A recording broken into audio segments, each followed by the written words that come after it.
Welcome to this episode of the Nitch Life.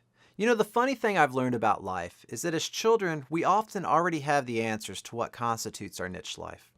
Now, I'm not necessarily saying that if as a child you were obsessed with sculpting with Play-Doh, that as an adult the answer to your niche life is Play-Doh sculpting. Who knows, maybe it is. But what I am saying is your unique niche life most likely has a relational strain that ties back to those effortless hours of Play-Doh sculpting, or the equivalent of what brought you the most joy and fulfillment in life as a child.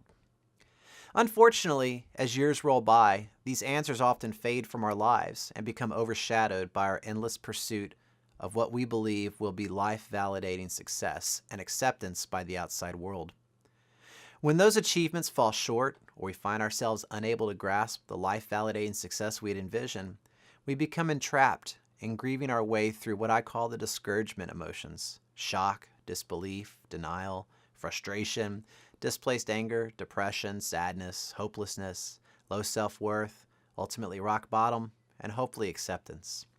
We either allow this cycle to continue, playing itself over and over, year after year, decade after decade, or we begin doing what? We begin searching for answers. A journey that could send us in seemingly endless directions in our quest for truth and enlightenment. I say, stop searching for answers. And here's why. Years ago, one of the stops along my niche journey was law school. As a first-year law student, one of the very first and most important things you learn is the simple fact that you cannot find the answers until you've properly framed the legal question associated with a set of facts. Even more, if you fail to properly frame the question, everything that follows will be an embarrassingly misguided failure. In other words, your search for answers is futile if you haven't first framed the right question. In life, I believe the same is absolutely true. We blindly look beyond ourselves in our search for answers, struggling to adopt, model, and emulate the behavior, motivation, beliefs, and actions of others who have achieved the life validation we convince ourselves we wanted to achieve. It certainly was true for me. I know because that was my life story for many years. Just like there will only ever be one Thomas Edison, Henry Ford, Steve Jobs, Mother Teresa, there will always ever be only one you. Ultimately, in searching for answers, we find ourselves right back where we started, even more discouraged than the last time. Why? Because we cannot unlock the truth of our niche life searching beyond ourselves. We must begin by framing the right questions and digging deep within ourselves to explore and discover our unique answers. Nobody can do it for you, and remember, as I've said before, nobody knows you better than you know yourself. As I hope you've noticed by now, the niche life isn't about prescribing answers. It's about helping you frame the right questions in your own unique, one-of-a-kind niche life. The niche life is also about introducing you to others living their own niche life to inspire, while at the same time showing you that the niche life comes in all shapes and sizes, disproving the belief that there's a one-size-fits-all model to true fulfillment in life. Instead of asking yourself, why am I unfulfilled and unhappy, as if you are a passive participant in your journey, instead ask yourself, what am I allowing to stand in the way of my fulfillment and happiness in life?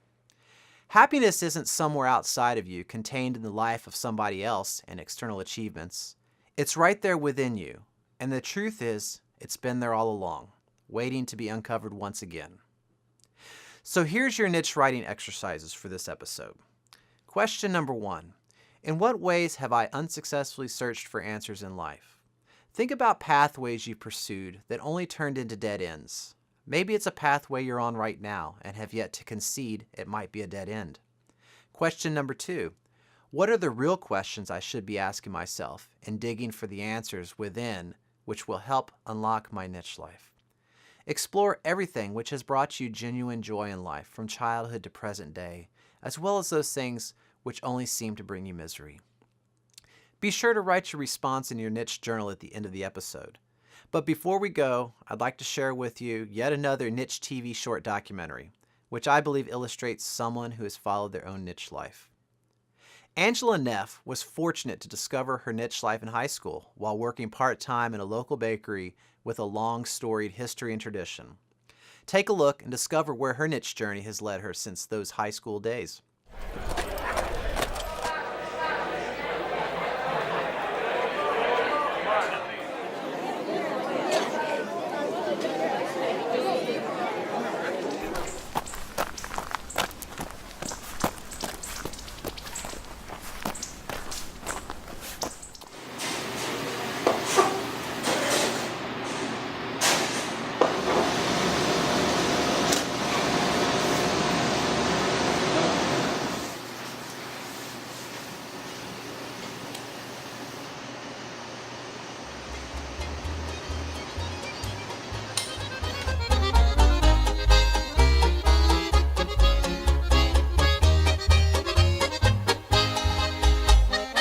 The bakery has a long linear history with the town. It was started here in town about 40 some years after the original settlement. Remember, this town was settled in 1845 by immigrants up from the canton of Glarus, Switzerland, bringing their family history with them. And we've definitely tried to preserve as much as we can. When I was in high school, I worked here for 3 years. And in December of '95, before I left, I had actually approached the owners to state, you know, hey, if you ever wanted to sell the bakery, I really would be interested.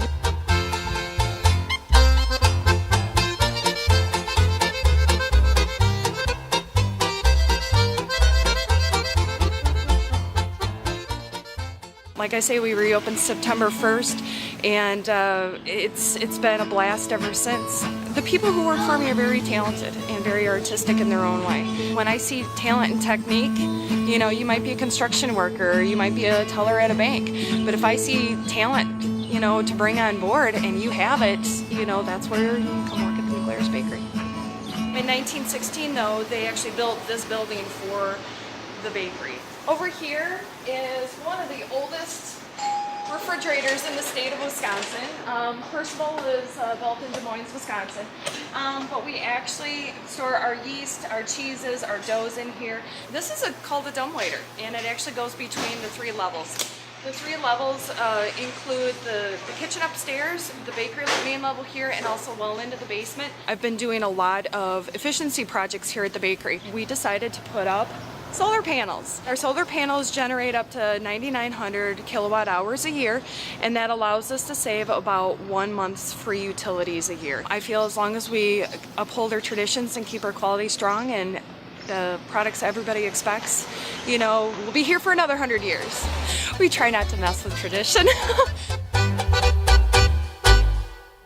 Be sure to subscribe to our Nitch TV channel on YouTube and join our Nitch TV community on Facebook. Until next time, may your heart be filled with strength, gratitude, passion, and purpose.